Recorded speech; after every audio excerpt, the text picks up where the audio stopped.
called the Esau syndrome. One who is a fleshly person who turns and can't wait on God, and they go about fulfilling their fleshly desires. The scripture in Hebrews said that in verse 16, chapter 12, verse 16, it says, "Lest there be any fornicator or profane person like Esau, who for one morsel of food sold his birthright." A profane person is not what many of us think, a person who uses profanity. But a profane person is a godless person. A profane person is someone who uses something that is set aside and sacred for the use of God, and they take that which is set aside and consecrated for the use of God and defiles it. Esau's birthright was consecrated. It was set aside. It was the blessing that was given to him from the Abrahamic covenant passed down to his father Isaac. And Isaac was supposed to take that blessing, that birthright, and pass that on to his firstborn son, who was Esau. And a lot of people really don't realize the importance of being the firstborn. The firstborn in the Old Testament, it was the blessing that firstborn son was to inherit everything that the father was to give. But not only the natural, more importantly the spiritual.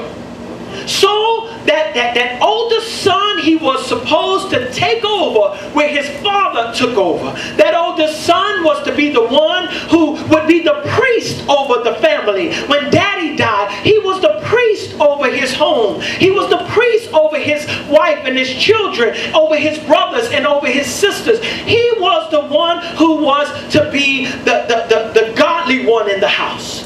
But here was Esau one day coming in from hunting. And I look at it like, if you are a hunter, the last thing you should be is hungry. But he came in one day from hunting. And after he came in, he saw his brother sitting there, because Esau was a hunter. He was a wilderness man. He was a burly man. He was a rough man. And his brother Esau, Jacob, was a tent dweller.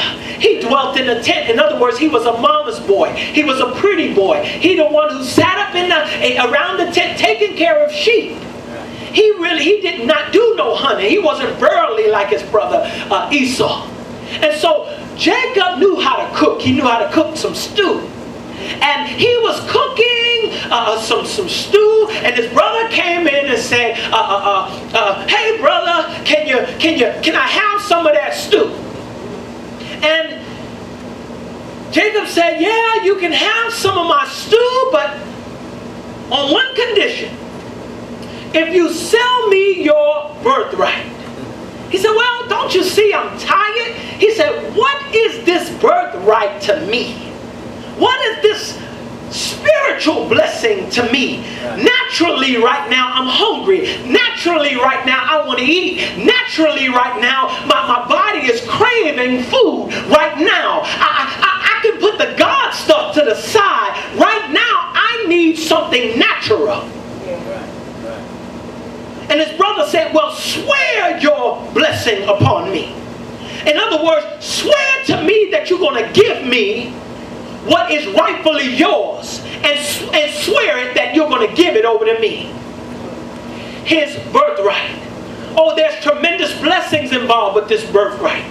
There's not only do you inherit everything that your father has, but everybody else inherits something, but you as the firstborn inherit double. Double. So after you're the oldest one, and after you receive double of what your father had, whatever's left, the other brothers get it.